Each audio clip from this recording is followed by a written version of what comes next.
പിതാവിന്റെയും പുത്രന്റെയും പരിശുദ്ധാത്മാവിന്റെയും നാമത്തിൽ ആമേൻ. ഇവിടെ ഇന്ന് ഏപ്രിൽ 16 വേഴ അമ്മേ പരിശുദ്ധ അമ്മേ, അമ്മേ പരിശുദ്ധമേ, ദൈവമാതാവേ, കൃപാസനത്തിലൂടെ ഞങ്ങളുടെ ദേശത്തിനും അമ്മ മധ്യസ്ഥം തേടി തന്ന എല്ലാ അനുഗ്രഹങ്ങൾക്കും കൃപകൾക്കും ഞങ്ങളിപ്പോൾ ഹൃദയം നിറഞ്ഞ നന്ദി പറയുന്നു.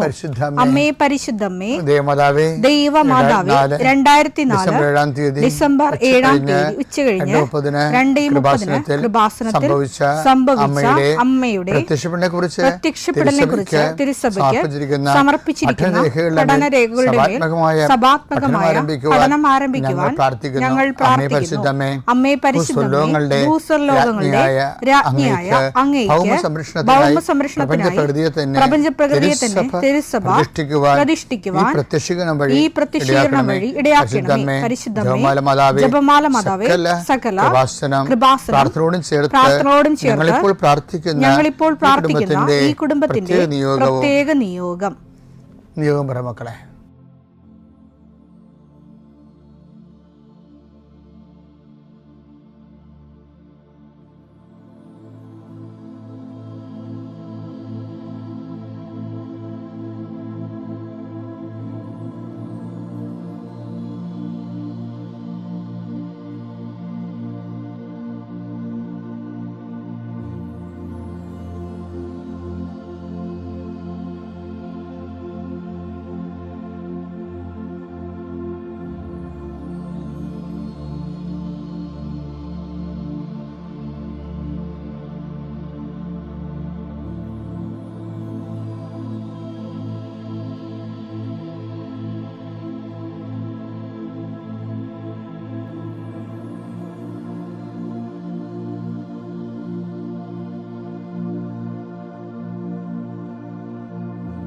അമ്മയുടെ പ്രത്യക്ഷീകരണത്തിന്റെ ഈ അനുഗ്രഹവേളയിൽ ഞങ്ങൾക്ക് സാധിച്ചു തരുവാൻ കനിയണമേ.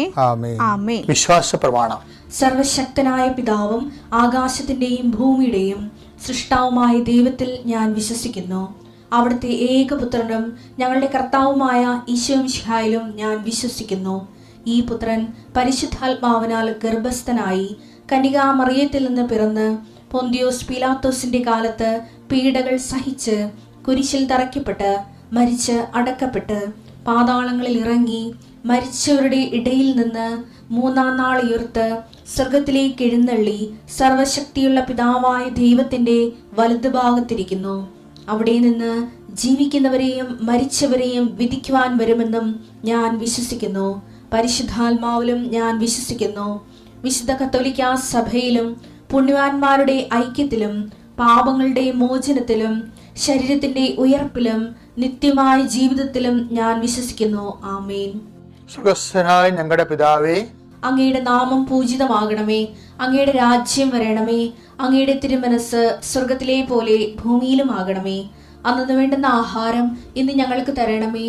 ഞങ്ങളോട് തെറ്റ് ചെയ്യുന്നവരോട് ഞങ്ങൾ ക്ഷമിക്കുന്നത് പോലെ ഞങ്ങളുടെ തെറ്റുകൾ ഞങ്ങളോടും ക്ഷമിക്കണമേ. ഞങ്ങളെ പ്രലോഭനത്തിൽ ഉൾപ്പെടുത്തരുതേ, തിന്മയിൽ ഞങ്ങൾ രക്ഷിക്കണമേ. ആമേൻ. നന്മ നിറഞ്ഞ മറിയമേ, സ്വസ്തി. കർത്താവ് അങ്ങയുടെ കൂടെ സ്ത്രീകളിൽ അങ്ങ് അനുഗ്രഹിക്കപ്പെട്ടവളാകുന്നു. അങ്ങയുടെ ഉദരത്തിൻ ഫലമായി ഈശോ അനുഗ്രഹിക്കപ്പെട്ടവനാകുന്നു. പരിശുദ്ധ മറിയമേ, തമ്പുരാന്റെ അമ്മേ, പാപികളായ ഞങ്ങൾക്ക് വേണ്ടി ഇപ്പോഴും ഞങ്ങളുടെ മരണസമയത്തും തമ്പുരാനോട് അപേക്ഷിക്കണമേ. ആമേൻ. കർത്താവേ, നിന്റെ ഉന്നതമായ നാമത്തിന് സ്തോത്രം ചെയ്യുന്നു. കർത്താവേ, നിന്റെ വിശുദ്ധ പൗരോഹിത്യത്തെ മഹത്വപ്പെടുത്തണമേ. കർത്താവെ, സഭയിലുള്ള സാന്നിധ്യം പ്രകടമാക്കണമേ. 40 വർഷം ഞാൻ അർപ്പിച്ച കൃപാനയുടെ യോഗ്യതയാൽ കൃപാസനത്താറെ ജീവനോടെ പ്രത്യക്ഷപ്പെട്ട പരിശുദ്ധ അമ്മയുടെ മാധ്യസ്ഥത്തിലെ ഞാൻ മക്കളെ ആശീർവദിക്കുന്നു. ഈശോയെ, എവിടെയെങ്കിലും യാത്ര ചെയ്യുന്ന മുമ്പ് ഇതൊന്ന് കൂടിയിട്ട് പോണവരുണ്ട്. ഈശോയെ, അവർ മക്കളുടെ ഇന്നത്തെ മുഴുവൻ യാത്രകൾ ഞാൻ അങ്ങേക്ക് ഏൽപ്പിക്കുന്നു. അവരുടെ കണ്ണുനീര് ഉപ്പണം കർത്താവേ. അവർ പോകുന്ന ഇടങ്ങളിൽ നീ അവിടെ കൂടെ പോകണം. പലരും ഒറ്റക്കാണ്, പലരും അവർ ഒറ്റക്ക് പോയിട്ട് നടക്കാത്ത പല കാര്യങ്ങൾക്ക് വേണ്ടിയാണ് പോണത്. ഓഫീസിലായാലും കോളേജിലായാലും സ്കൂളിലായാലും പരീക്ഷയ്ക്കായാലും ജോലിക്കായാലും ഇൻ്റർവ്യൂവിനായാലും മറ്റ് റവന്യൂ ആയിട്ടുള്ള കാര്യങ്ങൾക്കായാലും കർത്താവേ, അങ്ങയുടെ മക്കൾ പോകുന്ന ഇടങ്ങളിലെല്ലാം I will come with you wherever you go. ലോകത്തെ ആവേശപ്പെടുത്തുന്ന അങ്ങയുടെ അഭിഷേക വചനമാണ്.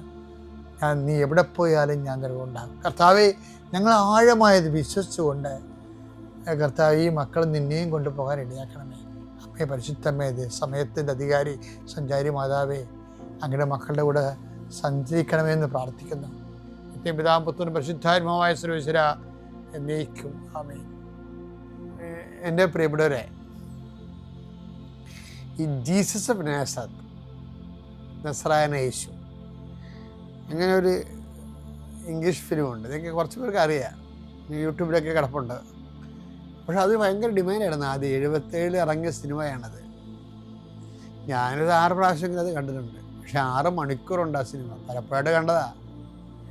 ബാക്കി എല്ലാ സിനിമയും 1.5 മണിക്കൂർ 2 മണിക്കൂറൊക്കെ ഉള്ളേ.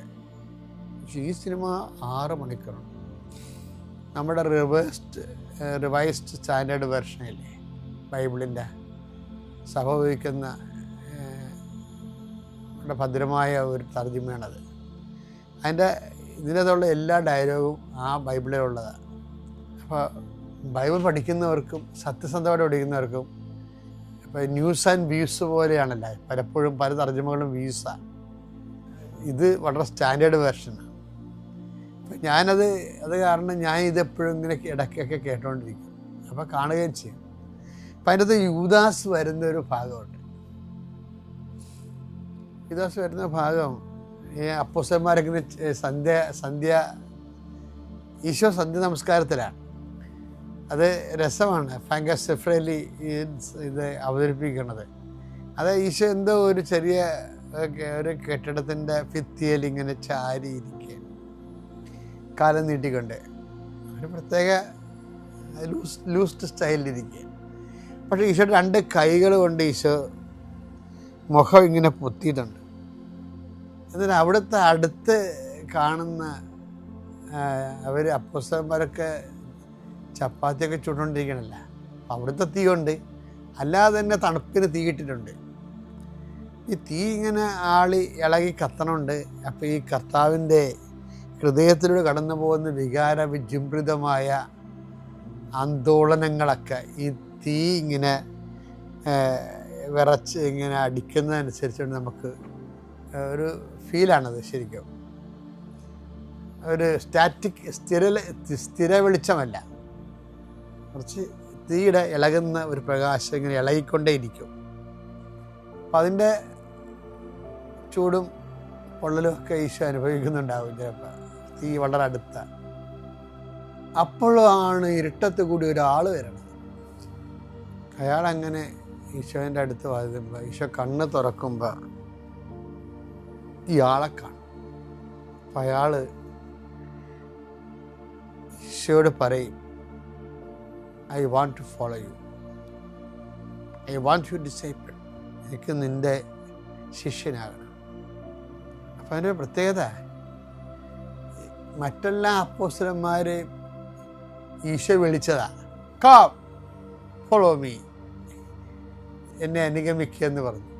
ഈ മനുഷ്യൻ മാത്രമാണ് വന്നിച്ചും ഐ വാണ്ട് ഫോളോ യു എന്ന് പറയണത്, എനിക്ക് നിന്നെ. ഫാങ്കസ് സെഫ്രേലിയുടെ ഒരു ബാലൻസ് ഓഫ് പ്രസൻറ്റേഷൻ ഭയങ്കര രസമാണ്. അപ്പോൾ അതൊക്കെ മനസ്സിലാകും. അപ്പോൾ ഈശോ ആണെങ്കിൽ ഇതിന് യേസും പറയത്തില്ല, നോയും പറയത്തില്ല. ഈ കൈ ഇങ്ങനെ മുഖത്ത് ഇങ്ങനെ വെച്ച് ഇങ്ങനെ ഇരിക്കുക. ഇപ്പം നിങ്ങൾക്ക് മനസ്സിലായില്ലേ ഈ പുറത്ത് നിൽക്കുന്ന ആളാരാണെന്ന്? അതാണ് യൂദാസ്. അപ്പോൾ യൂദാസ് വരുന്നുണ്ടെന്ന് ഈ കണ്ണ് പൊത്തിക്കൊണ്ടിരിക്കുമ്പോൾ തന്നെ പരിശുദ്ധാത്മാവ് പറയുന്നുണ്ട്, ഹീസ് കമ്മിങ് എന്ന്. അപ്പോൾ ഈശോ മനസ്സിൻ്റെ കണ്ണുകൊണ്ട് ഈ വരുന്ന തിന്മയെ കാണുന്നുണ്ട് ശരിക്കും. എന്നിട്ട് അപ്പോൾ ഞാൻ ഇത് കാണുമ്പോഴേക്കും ഈശോ എന്ത് പറയുമായിരിക്കും ഇയാളോട് എന്ന് പറയുമ്പോൾ ഈശോ ഒന്നും പറയത്തില്ല ഇയാളോട്. ഇയാൾ പോകാതെ അങ്ങനെ നിൽക്കും അവിടെ ആ ഇരുട്ടത്ത്. അപ്പോൾ ഈശോ അയാൾ പറയും, U can stay with me. വളരെ ഇങ്ങനെ അളന്നും തൂക്കി ഇങ്ങനെ പറയും. നമ്മുടെ ചങ്ക് പതറിപ്പോകും നമുക്ക്. കാര്യം ഇതെല്ലാം അറിഞ്ഞുകൊണ്ടാണല്ലോ ഈ പറയണത്. അതാണ് നമുക്ക് വിഷമം ഉണ്ടാകണത്. ഇത് ഈശോ എല്ലാം അറിഞ്ഞുകൊണ്ടാണ്. You can stay with me, നിനക്ക് എൻ്റെ കൂടെ താമസിക്കാം. അപ്പോഴേ ചില സമയത്തെ അന്ത്യത്താഴ സമയത്ത് യോഹന്നാൻ തന്നെ ഒറ്റുകൊടുക്കാനിരുന്നവൻ ആരെന്നും അവന് നേരത്തെ അറിയാമായിരുന്നു ഒരു വാക്കുണ്ട്. യോഹന്നാൻ 13:11 തന്നെ ഒറ്റിക്കൊടുക്കുന്നവൻ ആരാണെന്ന് അവൻ അറിഞ്ഞിരുന്നു. അപ്പൊ അവൻ ഈശോയ്ക്ക് ആളെ അറിയാമായിരുന്നു. അതാണ് വിഷയം. അതാ ഇപ്പോഴല്ല, ആദ്യമായി വന്നപ്പോൾ തന്നെ അറിയാമായിരുന്നു എന്നാണ് ഫ്രാങ്കോ സെഫ്രേലി പറഞ്ഞു വെക്കണത്. ഇത് ഈശോയുടെ ഒരു പ്രശ്നം വെച്ചാൽ ദൈവത്തിൻ്റെ പൊതുപ്രശ്നമാണ്. നമ്മൾ ദൈവമായിട്ട് ഡീൽ ചെയ്യുമ്പോൾ ഇങ്ങനെ ഈ നമ്മൾ ആരാണെന്നുള്ളതിനെക്കുറിച്ച് ദൈവത്തിന് മുൻകൂട്ടിയുള്ള അറിവുണ്ടെന്നുള്ള അറിവ് നമുക്കുണ്ടാകണം. അല്ലെങ്കിൽ നമ്മളിങ്ങനെ സ്വാഭാവികമായ ഡീലുമായിട്ട് ദൈവത്തിൻ്റെ അടുത്ത് ഒക്കത്തില്ല. ഇപ്പം ഉദാഹരണത്തിന് യോഹന്നാൻ 6:6 എടുത്തേ. അവനെ പരീക്ഷിക്കാനാണ് യേശു ഇങ്ങനെ ചോദിച്ചത്. ആ 5 അപ്പം വർദ്ധിപ്പിക്കാൻ അപ്പവേ ഇവർക്ക് എവിടെ നിന്ന് അപ്പം കിട്ടുമെന്നൊക്കെ ചോദിക്കണില്ലേ? അപ്പം ഇവരെ പ്രതിരോധത്തിലാക്കുന്നുണ്ടെങ്കിലേ ഈ വിഷയത്തിന് സൊല്യൂഷൻ എന്താണെന്നതിനെ കുറിച്ച് കർത്താവിന് അറിയാം. എന്ത് ചെയ്യണമെന്ന് യേശു നേരത്തെ മനസ്സിൽ കരുതിയിരുന്നു. ഈ നേരത്തെ എന്നുള്ള വാക്ക് ഒരു അപകടം പിടിച്ച വാക്കാണ്. നമ്മൾ പലപ്പോഴും ചെന്ന് പണി മേടിക്കണ ഈ ഒരു വാക്കിലാണ്. യോഹന്നാൻ 3:18 എടുത്തേ. അവനിൽ വിശ്വസിക്കുന്ന ഒരുവനും ശിക്ഷയ്ക്ക് വിധിക്കപ്പെടുന്നില്ല. വിശ്വസിക്കാത്തവനോ ദൈവത്തിന്റെ ഏകജാതന്റെ നാമത്തിൽ വിശ്വസിക്കായിക മൂലം നേരത്തെ തന്നെ ശിക്ഷയ്ക്ക് വിധിക്കപ്പെട്ടിരിക്കുന്നു. നേരത്തെ തന്നെ എന്ന് വെച്ച് കഴിഞ്ഞാൽ വിശ്വസിക്കായിക മൂലം. നമ്മളിപ്പോൾ ഉടമ്പടി എടുക്കണം തന്നെ വിചാരിക്കുക. നിങ്ങൾ ചില ആൾക്കാർ ഉടമ്പടി എടുക്കാമെന്ന് തീരുമാനിക്കുമ്പോൾ തന്നെ അത്രയും നേരം കെട്ടിക്കിടന്നിരുന്ന എല്ലാ തടസ്സങ്ങളും ചുമ്മാ വല്ല കാശ്മീരിലാ വല്ല ഗോകർണത്തോ ഇരുന്നുകൊണ്ട് ഞാൻ നാളെ ഉടമ്പടി എടുക്കാൻ പോകണമെന്ന് മാത്രം വിചാരിച്ചാൽ മതി. അപ്പം തന്നെ ഓഫർ ലെറ്ററും പണവും കാശും എല്ലാം ഇവിടെയെല്ലാം തെറ്റിപ്പോയി കെട്ടിക്കിടന്ന് തടസ്സമായി കിടന്ന് അതെല്ലാം ഇങ്ങനെ വെള്ളച്ചാട്ടത്തിൻ്റെ ചീപ്പൂരി വിടണ പോലെ തന്നെ കാണാം. എന്താ കാര്യം? കാരണം അയാൾ ഉടമ്പടി എടുത്താൽ ശരിയാകുമെന്ന് ദൈവത്തിന് നേരത്തെ അറിയാം. അതാണ് വിഷയം. അതാണ് ഇന്ന് വിഷയം. നിങ്ങൾക്ക് നിങ്ങളുടെ ഈ ഉടമ്പടി കുറേ ആൾക്കാർ ലാഗ് ചെയ്യണില്ലേ, തടസ്സം. അതിൻ്റെ കാര്യം നിങ്ങൾ ഉടമ്പടി എടുക്കുമ്പോഴും പുതുക്കുമ്പോഴും ദിവസം അറിയാം. ഇത് പോയാൽ പോന്തോടിയ വെയിൽ വരെ, അത്രേ ഉള്ളൂ. നിങ്ങൾക്കിത് സത്യസന്ധമായിട്ട് വിശ്വസ്തത കാണിച്ച് കൊണ്ടുപോകാൻ പറ്റത്തില്ല. പക്ഷേ ഈ അങ്ങനെ ഒരു പണി മേടിക്കുമോ എന്നുള്ളത് നമുക്ക് നേരത്തെ അറിയാൻ പാടില്ല. അപ്പോൾ നമുക്ക് നേരത്തെ അറിയേണ്ട കാര്യം എന്താണ്? നമ്മൾ എന്ത് ഉടായ്പ കാണിച്ചാലും കർത്താവിൻ്റെ വിഷയത്തിൽ നമ്മളെക്കുറിച്ച് അസസ്മെൻ്റ് ഉണ്ട്.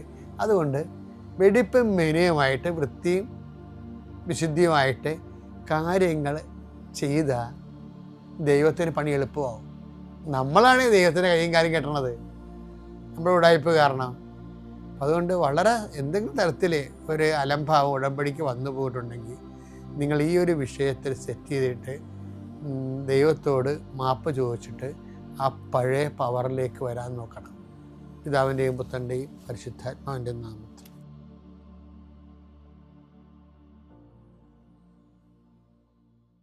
അത്യപൂർവ ദൈവാനുഭവങ്ങൾ ഇനി നിങ്ങൾക്കും സ്വന്തം. ഈ യൂട്യൂബ് ചാനൽ ഇതുവരെ സബ്സ്ക്രൈബ് ചെയ്തിട്ടില്ലെങ്കിൽ ഇപ്പോൾ തന്നെ സബ്സ്ക്രൈബ് ചെയ്യുക.